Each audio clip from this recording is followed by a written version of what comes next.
something like this. I feel great. I feel wonderful.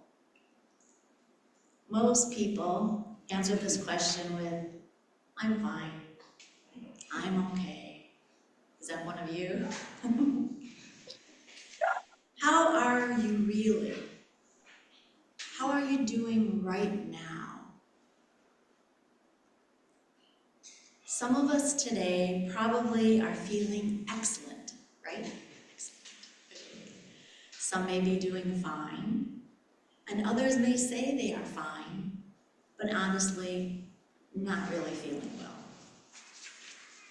well.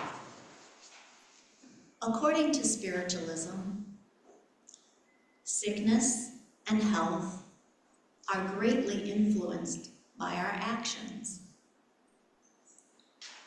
I would add, how we feel is also influenced by our thoughts.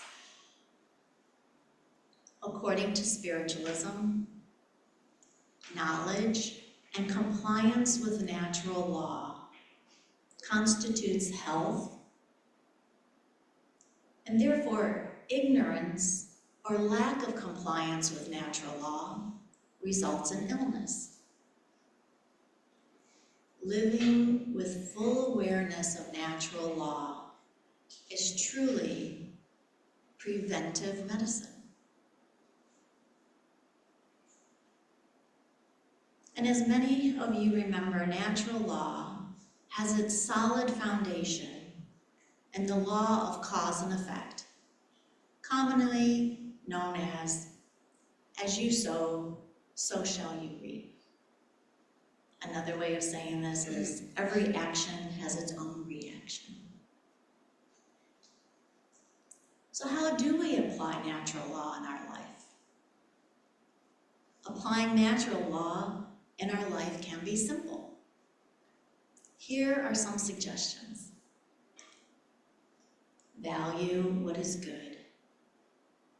Be kind. Set a good example for others. Have a sincere desire to improve yourself.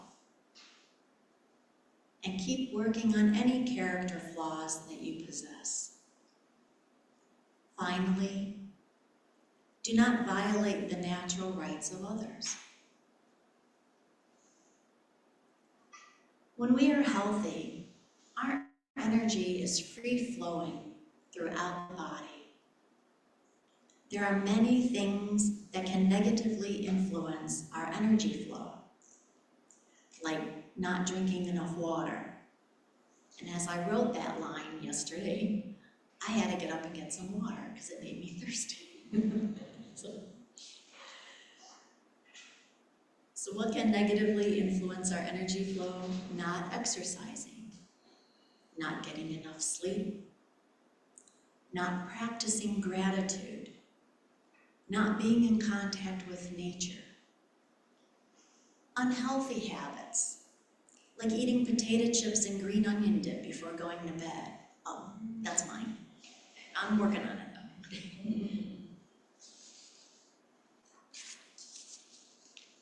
Why do we do things that are not good for us?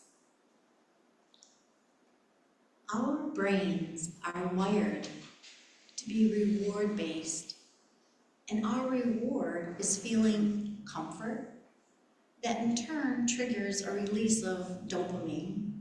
You know, that's the feel-good hormone. This causes us to crave more of it, and so we associate this good feeling with the bad habit. In other words, blame it on our brain.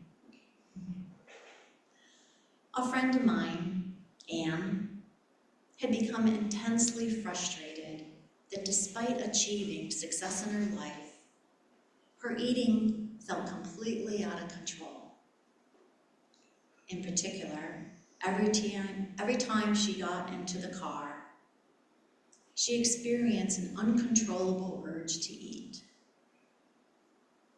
Anne is very particular about her food choices, but realized that she was still managing to overeat healthy foods.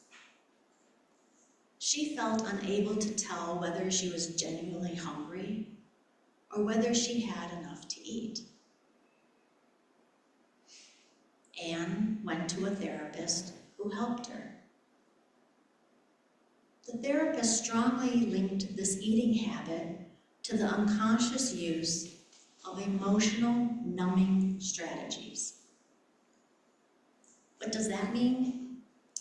It means since we experience our feelings as physical sensations, it makes sense that if we always block our awareness of our emotions, we might block our physical feedback from our bodies too, like feeling full after eating. With the help of her therapist, Anne finally found a way to resolve bottled up emotions from past traumas. And then she was able to have more control of her eating habits.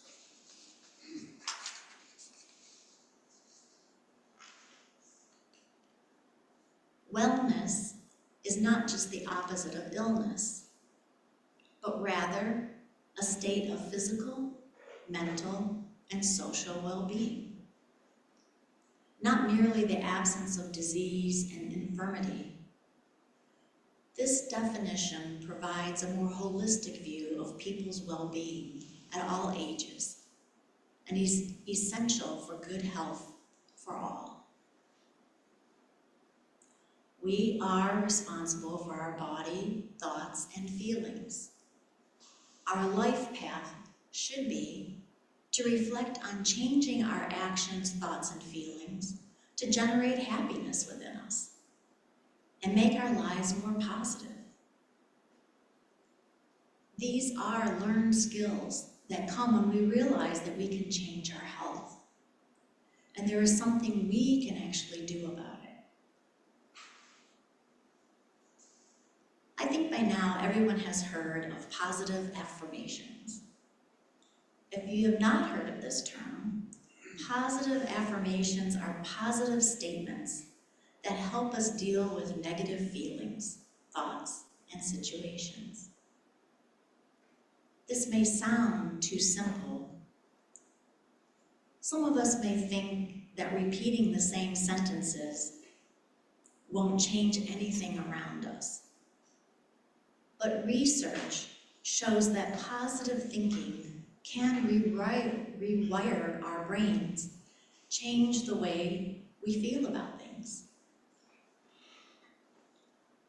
Positive affirmations help us disrupt negative thinking habits and build a new route in our brain for positive thoughts. Eventually, positive thought patterns appear, and our good thoughts affect our actions. This could help us learn new skills, succeed at work, or improve relationships.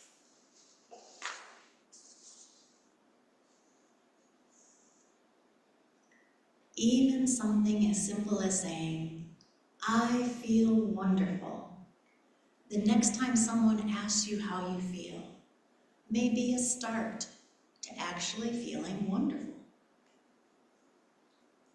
Taking the time to pay attention to our health makes us become an active force in designing it. It gives us self-confidence. Once we begin to take full responsibility for whatever we generate in our body and mind, we change our vibration, and others start to see the change within us. Finding new ways of natural self-healing that engage our body, mind, and lifestyle means finding our own style of practice that makes us feel healthy and happy. And over time, through sustained and committed efforts, we may achieve a change for the better, creating both personal change and healing. So I ask you again, how do you feel? Can we say a heartfelt, "I feel wonderful"?